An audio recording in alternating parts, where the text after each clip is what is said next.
I spent 10 years loving Nathan, remembering his favorite watch, waiting for him to choose me. But then I saw a photo from our class reunion. He was there. With her. The same girl I once saw him with in high school, the one he swore meant nothing. He didn't tell me about the reunion. He didn't tell me she'd be there. That's when I knew I was just a placeholder. A week after the wedding, I walked Harvard's campus hand in hand with Leo, the boy I once saved who had loved me in silence. And for the first time I didn't feel too late. I felt free. The wristwatch gleamed under the warm boutique lights, polished silver case, deep navy dial and a smooth leather strap. Just like the one Nathan once admired offhandedly during a late-night scroll through a magazine. Something like this, he had said, is clean, reliable. Feels like it won't go out of style. I remembered the way he said it, so casual, so offhand, probably forgetting it 10 minutes later. But I didn't forget. Now, with his birthday just around the corner, I stood at the counter, wallet in hand, choosing that exact model. Because even if things between us weren't exactly perfect these days, even if our conversations were becoming more practical than warm, I still wanted to do something thoughtful. "Would you like this gift wrapped?" the clerk asked. "Yes, please," I said, forcing a polite smile. As he walked to the back to prepare the box, I pulled out my phone to check the time, but a notification caught my eye. Class reunion chat, new photo. What a night. So glad we could all make it. I almost ignored it. The group had been silent for years. But the thumbnail of the photo looked crowded, familiar. Out of habit, I tapped it open. And then time stopped. A sea of smiling faces. Old classmates. Dim restaurant lighting. The banner in the background read, 10-year reunion. And there at the center, wearing a black jacket, his trademark crooked smile on full display, was Nathan Hale. I froze. Standing beside him, unmistakably close, was Sabrina Lynn. Her arm nearly brushed his, her head tilted slightly toward him. She looked stunning as always, soft waves in her hair, effortless elegance. Like the kind of woman who never had to try too hard to be the center of attention. My fingers clenched around the phone. The caption said it all. Reunion. 2 nights ago. But Nathan hadn't said a word. That night he told me he had an urgent client pitch and couldn't meet up. We'd even been on call. I helped him proofread slides while he scarfed down instant noodles. I'd offered to send food, but he said not to bother. He wasn't working. He was at the reunion. With her. The same girl I'd once thought I'd lost him to. The same girl I'd never been able to compare to. The same girl who once made me feel like I'd imagined all my moments with him. Flashback, 6 years ago. It was the last day of the school festival. I was heading to the art building when I saw them through the open hallway window. Nathan and Sabrina. They were under the banyan tree where we all used to hang out after classes.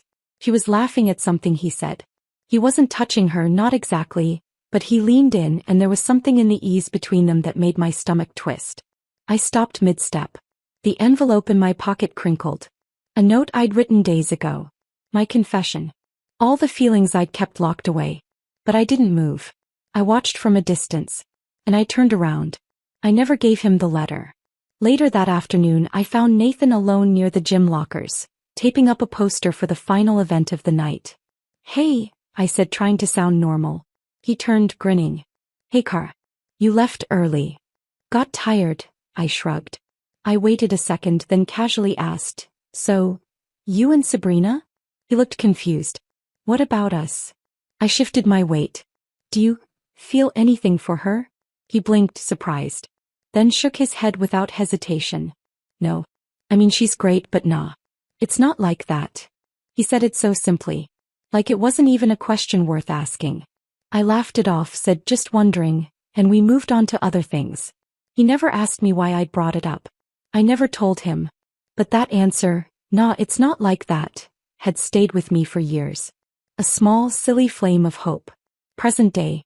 "Miss," the shopkeeper placed the now wrapped box on the counter. "Would you like a receipt?" I nodded and took the bag, murmuring my thanks. As I stepped outside, the wind slapped my face, brisk and cold like reality. The image of that group photo burned behind my eyes. Nathan had gone. He had seen Sabrina again. And never once mentioned it to me. I clutched the box in my hand.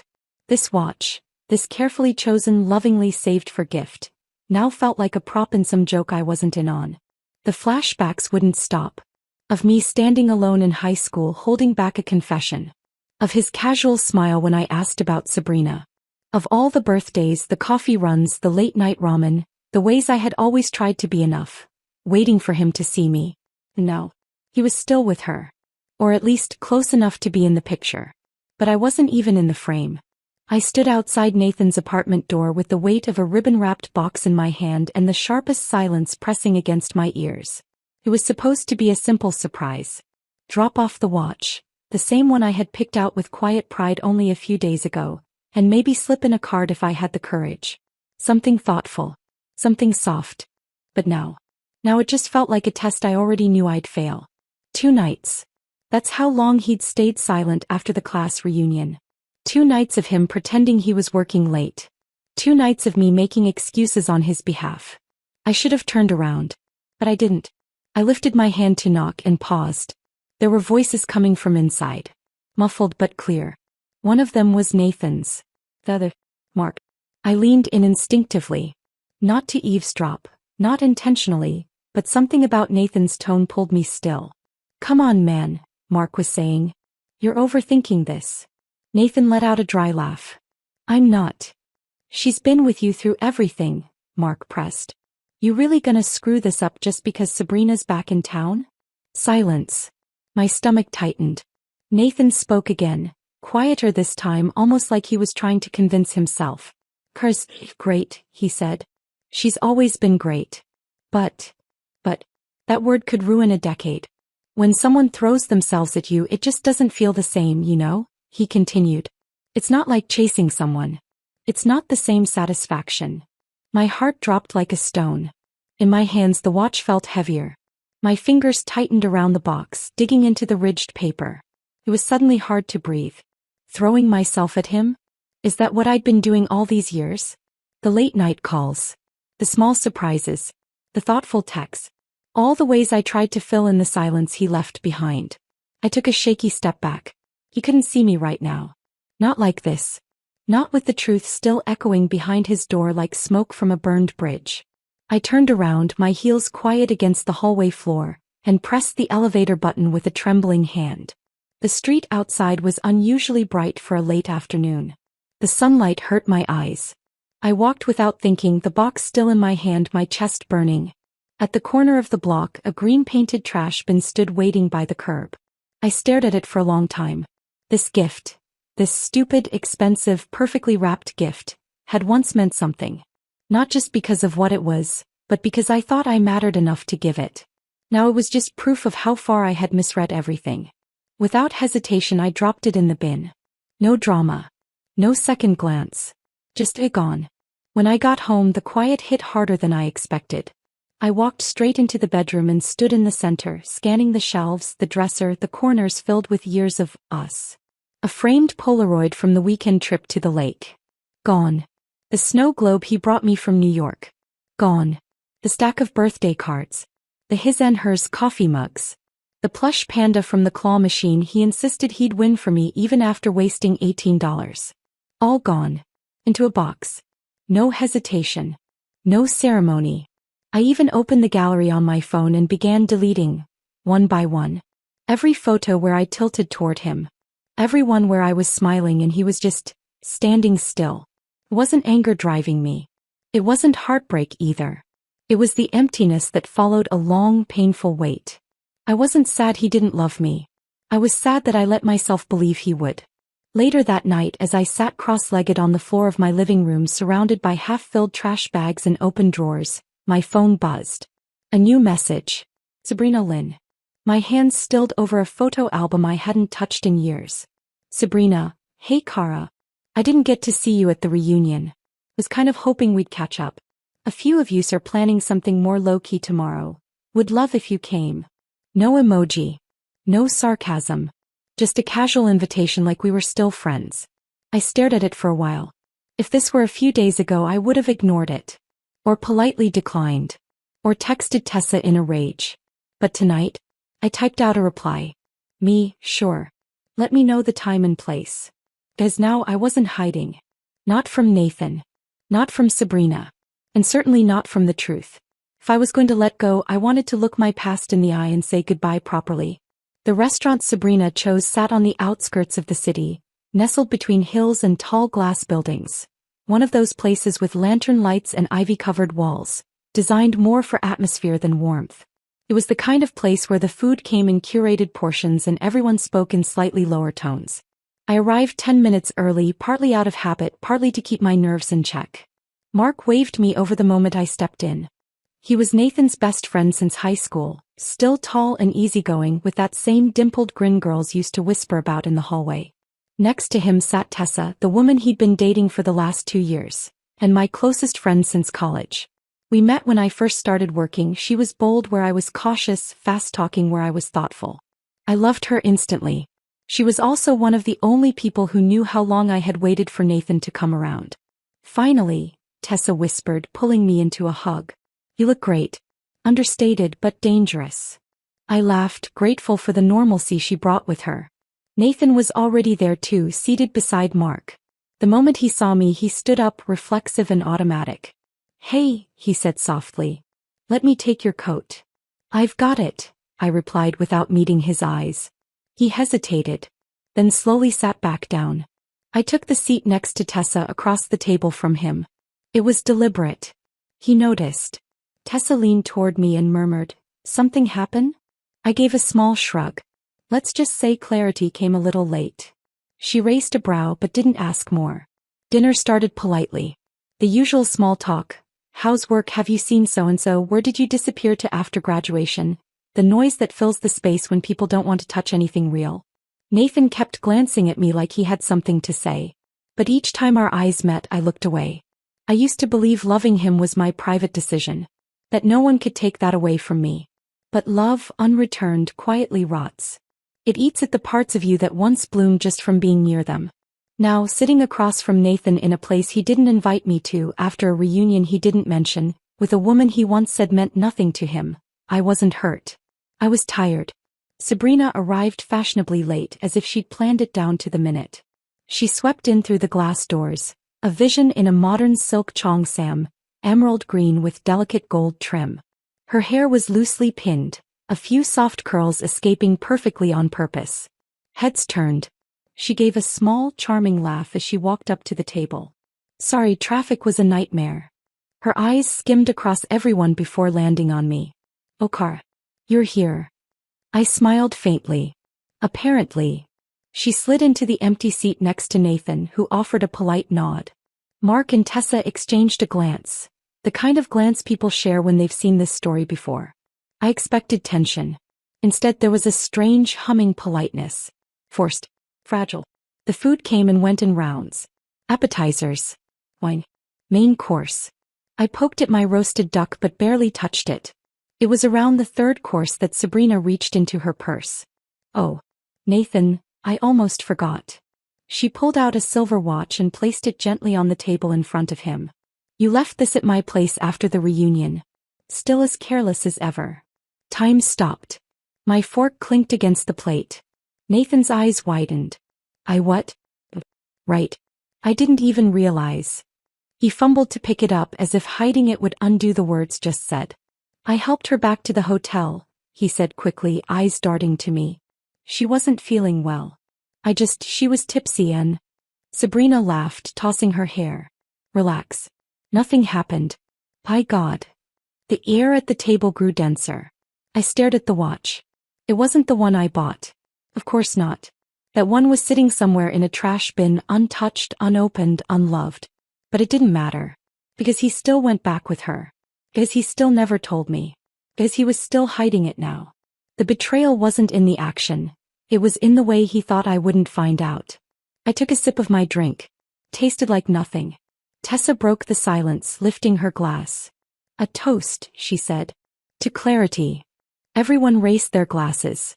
Sabrina smiled as she clinked hers lightly. And to second chances. The words hit like ice water. I set my glass down. I didn't realize we were doing second chances, I said coolly. Sabrina glanced at me, feigning innocence. Don't worry, Kara. No one's stealing anything from you. Tessa raised an eyebrow. Funny. That's exactly what the last girlfriend said. Nathan gave her a sharp look. Tessa. What? She replied innocently, stabbing a piece of asparagus. I'm just being supportive. Mark cleared his throat, trying to change the subject. So, Sabrina, are you heading back to California soon? She tilted her head. So. I've decided to stay for a while. Maybe permanently.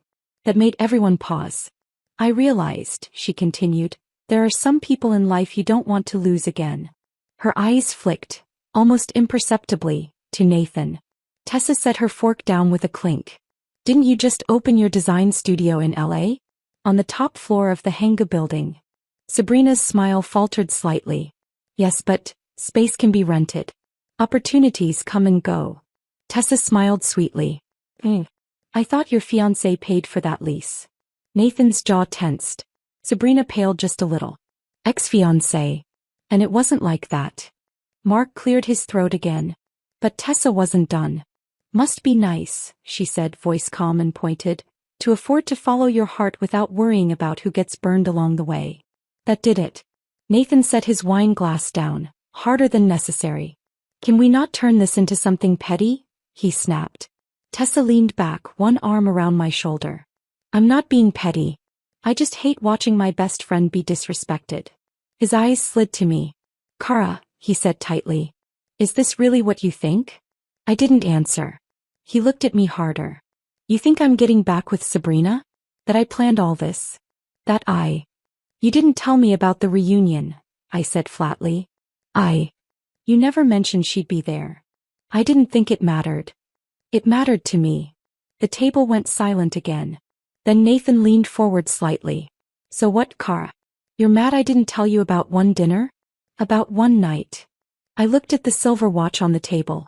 The same kind of object I'd once held in my hands. A symbol of thought, of time, of care. Except his had ended up on another woman's nightstand. No, I said. I'm not mad about that. Then what? I'm mad, I said quietly, that it was so easy for you to pretend I wasn't there. The next morning I didn't cry. I didn't text anyone. I didn't replay what Nathan said or what Sabrina meant, or how Tessa had thrown her wine down in glorious defiance. I cleaned. I woke up late, brewed a cup of green tea and opened every drawer in my apartment that had even a trace of Nathan Hale in it. I didn't rage or sob or burn photographs. I just folded things quietly, placing them into cardboard boxes and garbage bags like I was packing up a version of myself I no longer needed. I took down the framed photo from the trip to Nantucket. Tossed the clay mug we'd bought at the street market together. Deleted his half of the Spotify playlist. No theatrics. No announcements. Just silence. The kind that comes when a door inside you finally closes. That afternoon I walked to Harvard's public library. I hadn't been there in months. It used to be my favorite place when I was still planning to apply for grad school. Before Nathan's startup, before his job hunt, before the Kara, can you help me just one more time years. Now for the first time in ages I was there for me. The marble floors felt familiar beneath my boots. I found a corner table on the second floor, pulled out a borrowed GRE book and forced my mind to focus. 2 chapters in, I felt someone sit down across from me. I didn't look up at first. But by the 3rd day it was hard not to notice he was always there. Same seat. Same black hoodie. Same quietly intense energy. Surrounded by girls whispering near the book carts, glancing over their shoulders. But he never seemed to notice them. Only once did his eyes meet mine. And when they did, they didn't dart away nervously. They held still. Day 4 I arrived late. The library was packed. I scanned the floor but found no open seats. Not even in the basement reading room. I was about to leave when I heard a voice behind me. You can take mine. I turned. It was him. He stood, slinging his messenger bag over one shoulder. I was just finishing anyway. I hesitated. Are you sure? He nodded. It's all yours. As he stepped aside I caught a better glimpse of him. Tall, lean, probably early 20s. Pale skin. Sharp cheekbones. Hair slightly messy like he had run a hand through it one too many times. Glasses pushed up on a strong nose. When I sat down I noticed he'd left a book behind. A slim paperback titled Love Letter from Junichi Yanagi. A piece of paper peeked out from inside the cover. Curiosity got the better of me. I opened it and pulled out a bookmark, hand-drawn, delicate with pressed violets laminated into the edges. On the back was a neat line of handwriting. Hi, I'm Leo-chan. Senior, English Lit. Sorry if this is strange, but I've wanted to talk to you for a while. Would you be open to being friends? There's a window seat at the cafe near the east entrance. The view's great. Come by if you'd like. I blinked. Friends. It was the first time anyone had gently invited me into their orbit. Not demanded. Not assumed. Not expected. Just invited. I didn't go that day. I didn't go the next day either. But on the third I found myself walking toward that cafe after studying. Half by accident. Half on purpose. And there he was, sitting by the window just as promised. One leg crossed over the other, sipping something dark from a glass mug, a novel open on his lap. He looked up. And smiled. You came. I didn't mean to, I said honestly. That's okay, he said. I didn't mean to wait either. I sat down across from him. There was no pressure. No pretending. No careful walking on eggshells dynamic that had colored every conversation I used to have with Nathan. We talked about nothing and everything. He listened. Not the way Nathan used to, half distracted, eyes on his phone, nodding only when I trailed off. Leo listened like my voice was a language he had studied. He remembered what I said. He asked questions no one else bothered to. You're older than me, right? He asked with a mischievous glint. What's that saying, 3 years older holds a gold bar? I narrowed my eyes. I think it's 6 years. 3's close enough. I'll take it. We both laughed. I was still cautious. Still guarded. But for the first time in a long time I didn't feel like I was trying to keep up. I wasn't chasing anyone. I wasn't waiting to be chosen. Leo wasn't running ahead. He was walking right beside me. Leo showed up the following Thursday morning with 2 bags full of groceries and a sheepish smile. I may have overdone it, he said, holding up a pack of rice noodles, 3 jars of chili oil, and something that looked suspiciously like hand-pulled dough. You cook like my grandmother shops for a family of 8, I laughed, stepping aside to let him in. She sounds wise. He moved through my small kitchen like he'd been here 100 times, carefully washing vegetables, boiling stock and seasoning like a pro. I sat on the counter with my knees pulled up, watching him with a growing sense of ease and disbelief. No guessing games. No unspoken tension. No chasing. Felt almost dangerous, how safe I felt with him. After lunch we decided to take a walk. Leo offered to carry the garbage out and I tossed my coat on to walk with him to the bins near the gate.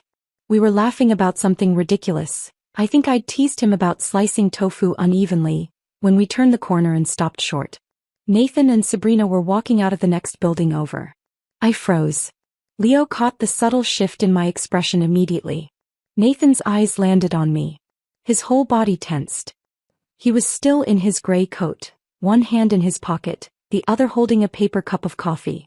Sabrina had her arm looped through his. The second he saw Leo standing beside me, groceries in one hand, my apartment key dangling from the other, his expression cracked. Kara. He said it like a warning. A demand. A tremor. I gave him a flat, polite nod. Nathan. He stepped forward quickly. Can we talk? I'm busy. With him. He nodded at Leo, voice already sharp. You're bringing some guy home now? Leo remained still, silent. Watching. Respectfully waiting for my cue. Nathan's voice dropped. You live alone. Do you think that's safe? Do you think that's appropriate? I crossed my arms. My personal life isn't your business. Sabrina, standing a few steps behind, gave a small laugh. Relax, Nathan. We all get it. Kara's just moving on. Leo's hand flexed slightly, but he didn't speak. Nathan stepped closer.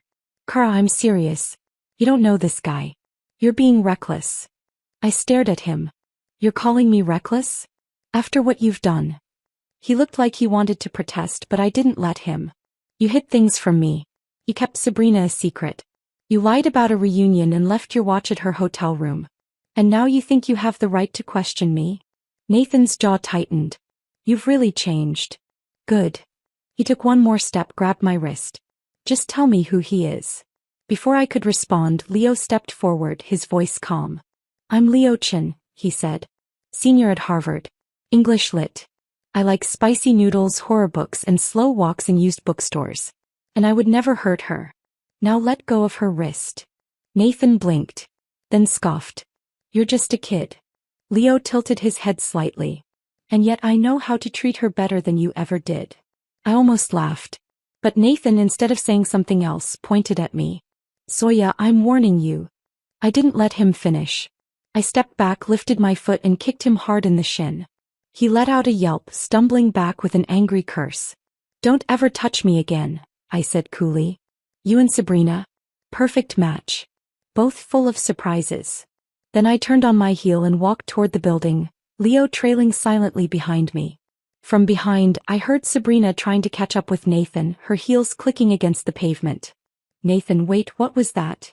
He didn't answer. He just stared after me, chest heaving, face pale with rage and something far more painful, regret. Go back to California, he finally muttered. Stop ruining what little I have left with her. Leo waited for me just outside my apartment door. I fumbled with the keys, still shaking a little. He reached out and gently took the keys from my hand, unlocking the door like it was nothing. I stepped inside and turned around. He stood at the threshold, unsure. You coming in? I asked. He looked relieved. Only if you promise not to kick me. I laughed, really laughed. And just like that, something new opened. Not loud. Not dramatic. Just quiet. And real. Leo didn't ask me for a label. He didn't push for exclusivity, didn't hint around the topic, didn't hover like he needed me to confirm something for his sake. He just showed up, again and again, in quiet, kind ways that softened the places in me that had been aching for far too long. Every morning started with a knock on my door. Sometimes it was congee with scallions, other times it was a smoothie and handwritten sticky notes that read, "Don't forget to hydrate today." He knew I liked silence in the morning, so he never talked until I talked first. He'd just sit beside me reading a paperback, his shoulder brushing mine occasionally as he turned the pages.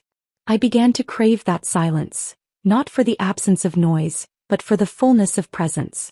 He didn't fill the air with declarations. He just made me feel chosen. Without ceremony, without a stage. Without comparison.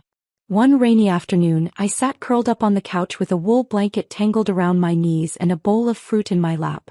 Leo had just brewed jasmine tea, and the scent wafted through the room like comfort itself. He moved quietly across the space, adjusted the pillows, placed the tea tray beside me.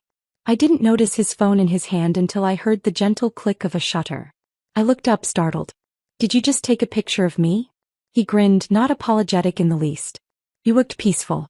I wanted to remember this version of you. I raised a brow, suspicious. This version. The one where your eyes don't carry him anymore. My heart stumbled in its rhythm. Before I could answer, he tapped something on his screen. Posted.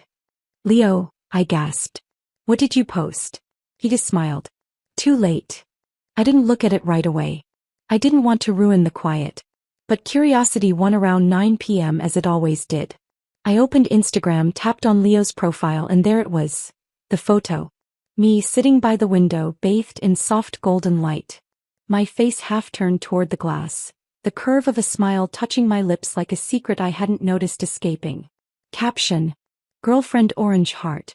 The comments had already started rolling in. No way. She's stunning, smiling face with heart eyes. Who is she? Leo finally posted someone? OMG, the library girl? I shipped this so hard. I stared at it for a long time, phone in hand, heart in my throat. He hadn't asked for permission. He hadn't needed to. He just said it. Like a fact. Like something he already knew and was proud of knowing. And the most shocking part? I didn't feel scared. I didn't feel the urge to hide or shrink or explain. For once, I felt seen in the exact right light. So I took a picture of him in return. Leo was standing at the stove in my kitchen, his sleeves rolled up, glasses slightly askew, carefully plating stir-fried rice noodles onto mismatched blue ceramic bowls. I captured the moment quietly, then posted it with a single word. Boyfriend. No emoji.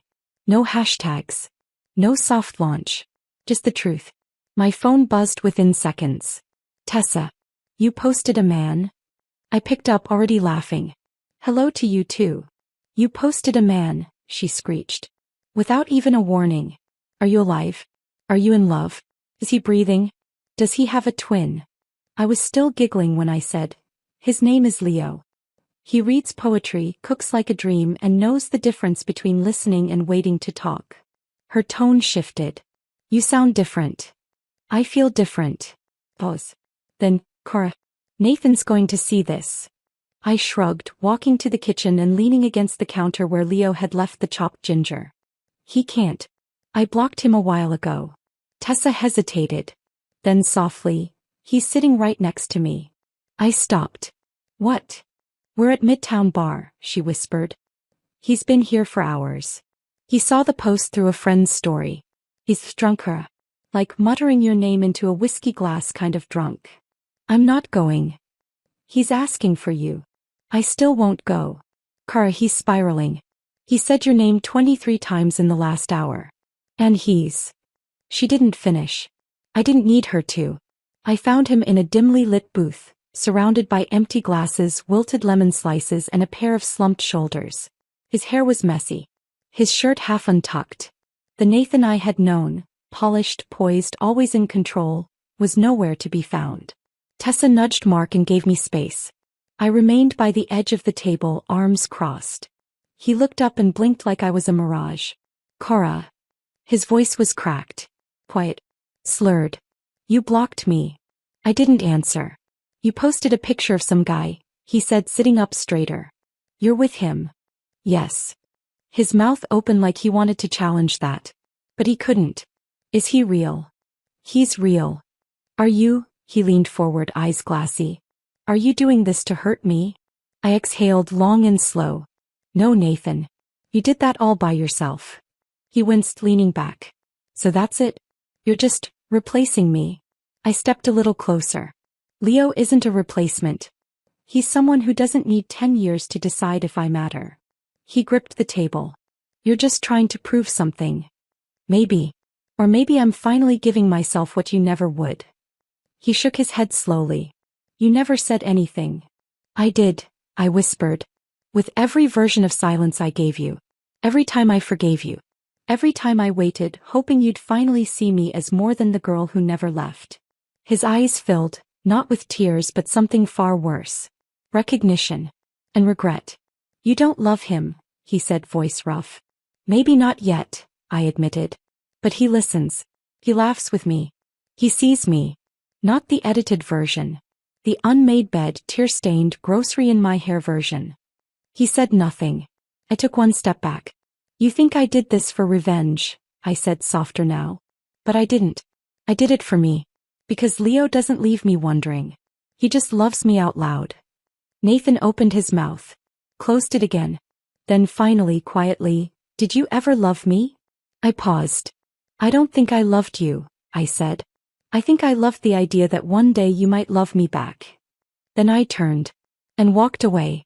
Outside, Leo was waiting in his car, leaning against the hood with a paper bag in his hand. Hey, he said when he saw me. What's that? I figured you'd need something salty after this, he said. So, fries. And milk tea.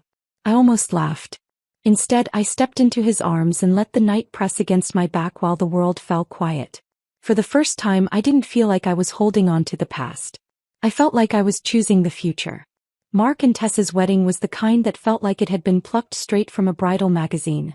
Soft florals, silk ribbons dancing in the breeze, and laughter that lingered like perfume. Every detail shimmered, down to the personalized napkins with tiny gold foil M&T initials stamped near the edge. But none of it shimmered as brightly as the man beside me. Leo wore a sleek black suit, tailored to the inch, collar crisp, and tie knotted in that charmingly loose way that only made him look more confident. When he stepped out of the car to open the door for me, I heard someone audibly gasp. We weren't the spectacle of the wedding, but we were the quiet showstopper that made people nudge their neighbors and ask, "Is that her new boyfriend?" Yes, he was. The courtyard buzzed with music and clinking glasses as we arrived. Leo's hand remained gently at the small of my back as we wove through guests. His fingers didn't tighten or shift when people stared. He didn't shrink. He didn't hesitate. We passed the reception table and someone called out from across the patio, "Kara, you look incredible." I turned with a wave, and that's when I saw Nathan. He was by the champagne fountain mid-pour and mid-stare. His glass tilted slightly, just enough for the liquid to spill over the rim. He didn't seem to notice. His eyes weren't on me. They were on Leo. More specifically, on Leo's hands still resting on my waist. Recognition hit him in stages. First the confusion. Then the narrowing of his eyes. Then the full realization. Leo wasn't just my date. He was someone from years ago. Someone Nathan used to brush past in hallways and barely register. The quiet underclassman who once borrowed my notes and always sat a row behind. Now standing beside me like he had always belonged there. You remember him, don't you? I asked Nathan later that evening when we crossed paths near the dessert table. Nathan's jaw flexed. Leo something. You used to tutor him. Leo Chin. Leo answered smoothly, stepping forward without missing a beat. And I'm her boyfriend now. Nathan blinked. Leo held out a hand like it was a business deal. Which means the competition's officially over. Nathan didn't take it. Leo smiled wider. Didn't think you would. Dinner was served beneath strings of warm fairy lights. Each table glittered with floating candles and mini floral arrangements in delicate crystal vases. Tessa had assigned the seating. And somehow, intentionally or not, Leo and I were seated right across from Nathan. The air was tense. Not openly hostile. But the kind of quiet that pressed against your skin like static electricity. Leo didn't seem bothered. He poured me sparkling water, twirled my chopsticks toward the steamed fish, and cracked a joke that made the table laugh. I felt a few lingering glances, mostly from the bridesmaids, and heard one whisper behind a napkin. He's so attentive. I smiled politely but kept my eyes on my plate. I could feel Nathan's stare burning into my profile. He hadn't said a word since sitting down. Just silently ate, lifted his glass and stared. When I laughed at something Leo whispered in my ear, Nathan's spoon clattered against his plate. No one commented. But I felt the invisible thread pulling tighter. Leo reached over to brush a strand of hair from my cheek. That's when Nathan finally spoke. Funny. You used to hate PDA. I froze. The entire table stilled. I glanced up. Nathan's eyes were dark, unreadable. His chopsticks hovered in midair, rice forgotten. I changed, I said quietly. Nathan didn't blink. No. You just found someone who doesn't mind putting on a show. Leo's jaw twitched. I placed my chopsticks down with a firm click. I'm not an object in a tug-of-war, I said, voice calm but hard. And I'm not going to sit here while you try to prove something. Nathan's eyes snapped to mine. I'm not trying to prove anything. Really? I said. Because this feels a lot like a performance. One you're very late to audition for. He set his glass down, slower this time. Kara, No, I said, holding up a hand. Let's not do this here. Nathan looked around. The table had gone completely silent, but everyone pretended to eat, eyes lowered and shoulders stiff. Only the music played on, soft strings weaving between the tension. I just want a chance to explain, Nathan said, softer now. I made mistakes, but... I laughed bitterly. Mistakes. He hesitated. You slept with someone else, Nathan, I said, voice low but deadly clear. That's not a mistake. That's a choice. Even the wind seemed to pause. His mouth parted but nothing came out. I continued, and I lived with that choice for longer than I should have. Forgave it, swallowed it, buried it. But I won't do that anymore. Leo reached under the table and gently took my hand. Nathan saw it. And this time he didn't say a word. After dinner I escaped to the balcony for air. The stars were dim tonight but the moon was full, bright enough to light the edge of my dress. Leo followed a few minutes later. You okay? He asked. I nodded. Yeah. Just needed a reset. He leaned beside me, elbows on the railing. He looked like someone trying to hold water in his hands, Leo said. Like no matter how hard he squeezed, it still slipped out. He had years, I murmured. And I gave him every version of myself. Quiet, loud, hurt, hopeful. None of it was ever enough to make him choose me fully. Leo didn't answer right away. Then, he didn't deserve you. I turned to him. And you think you do? He met my gaze without flinching. I don't know if anyone deserves someone like you. But I'll spend every day making sure you never have to ask if you're loved. Later during the speeches, Tessa handed me the mic. I hadn't prepared anything. But when I stood at the front, under the glow of lights and cameras, I didn't freeze. I found Tessa's gaze. Then Mark's. Then Leo's. and for the first time I said it clearly. Love, I began, shouldn't be something you have to beg for. It should be loud, kind, and visible. A quiet murmur of agreement rippled through the crowd. Someone once told me that people love in different ways, I continued, and while that may be true, the right person won't make you guess. I didn't look at Nathan. But I didn't have to. I knew he was watching. They'll hold your hand in public, bring you tea when you're sick, and post about you without worrying what anyone thinks. Because to them you're not a secret. You're the answer. I raised my glass. To Tessa and Mark, a love that's loud, kind, and visible. The applause was thunderous. Leo kissed my cheek. Cameras flashed. People cheered. And across the courtyard Nathan clapped too. But his smile never reached his eyes. That night, as guests spilled out into the courtyard and the cake was cut, Nathan stepped outside alone, hands shoved into his pockets. Tessa found him leaning against a column, eyes lifted toward nothing. She looks happy, he said. Tessa tilted her head. No. She looks seen. He didn't respond. After the wedding, everything felt lighter. Not just because of what was said at dinner or what wasn't, not even because of the finality in Nathan's expression. The quiet defeat in his eyes when I told him sleeping with someone else wasn't a mistake, it was a choice. No. It was because for the first time in 10 years I wasn't waiting. I wasn't wondering if I was enough, or if he'd wake up one morning and realize he couldn't live without me.